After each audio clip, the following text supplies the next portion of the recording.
اس حوالے سے بھی بات کریں گے. اس کے ساتھ ہمارے جو مہمانان ہوں گے اس ٹاپک کے اندر ان کا تعارف کروا دوں. یاسر حمید ہمارے ساتھ موجود ہوں گے جو کہ پاکستان کے جانے مانے کرکٹر ہیں. بہت شکریہ یاسر آپ نے ہمیں جوائن کیا. اور اس کے ساتھ ساتھ ہمارے ساتھ ذکی خالد موجود ہوں گے جو کہ اوپن سورس انٹیلیجنس کے ماہر ہیں اور پروجیکٹ بصیرت کے ڈائریکٹر بھی ہیں. اس سے پہلے کہ ہم اپنے پہلے سیگمنٹ کی طرف بڑھیں میں پہلے بریک کی طرف جاؤں گی. بریک کے بعد واپس آئیں گے. اس کے بعد باقاعدہ پاکستانی سیاست کو زیر بحث لائیں گے. See you after the break.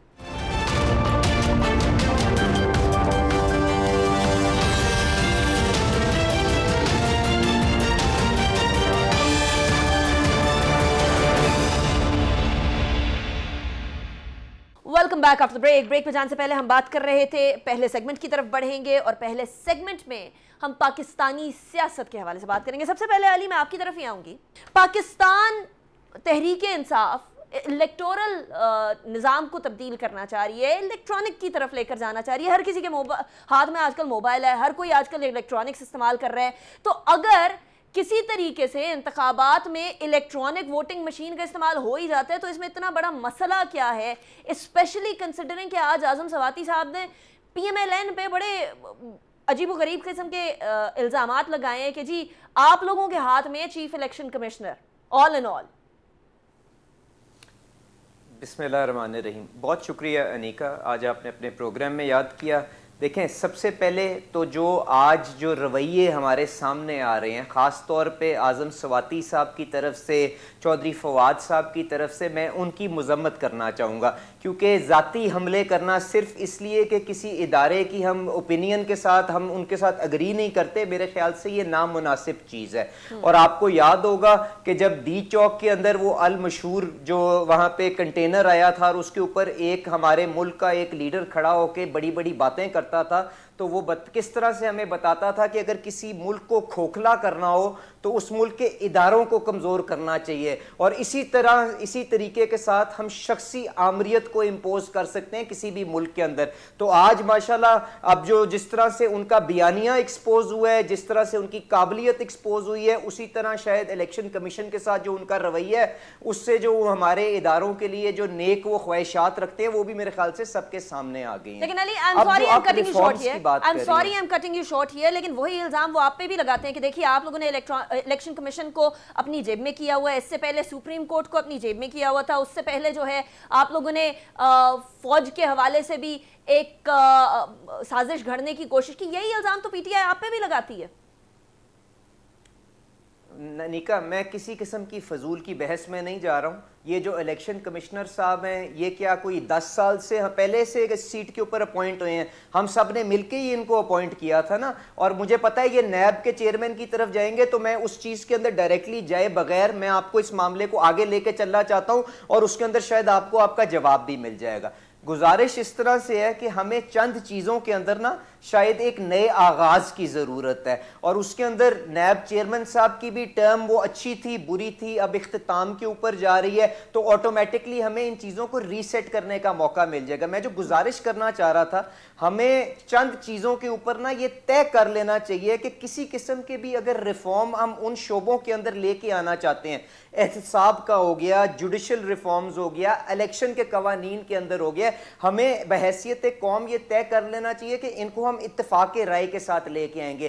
کیونکہ اگر ہم اس میں کوئی بھی ترمیم لے کے آئیں گے اور اس کے اندر کوئی بھی پارٹی اس کے ساتھ اگریمنٹ میں نہیں ہوگی تو وہ آٹومیٹکلی جا کے متنازع ہو جائیں گے, اور اس سے جو نقصان ہماری قوم کو ہوگا نا وہ کہیں زیادہ ہے بنسبت اس کے جو آج ہم حالات دیکھ رہے ہیں. آپ کو یاد ہوگا 2017 کے اندر جب الیکشن ایکٹ کو ترمیم کی گئی تو اس وقت کس طرح سے ایک اسپیشل ساری پارٹیز کی کمیٹی بنائی گئی اور 100 کے حساب سے اس کمیٹی نے میٹنگز کنوین کی اور کنسنسس کے ساتھ یہ معاملہ آگے لے کے آیا. تو میں صرف جو گزارش کرنا چاہ رہا ہوں, احمد جواد صاحب ایک اچھے آنریبل آدمی ہیں, کہ اس کے اندر اتفاق رائے کریٹ کرنے کی کوشش کریں کیونکہ ہم سب چاہتے ہیں کہ صاف شفاف الیکشنز ہوں. پر اس کی گزارش یہ ہے کہ آپ کے الیکشن کے اندر بھی تو نہیں کا 2-3 مرحلے ہوتے ہیں نا. آپ کا الیکشن ڈے سے پہلے کے معاملات ہوتے ہیں, الیکشن ڈے کے معاملات ہوتے ہیں, الیکشن ہو جانے کے بعد کے معاملات ہوتے ہیں. تو ہمیں اس کو ایک ہولسم پیکج کے اندر لے کے آنا چاہیے.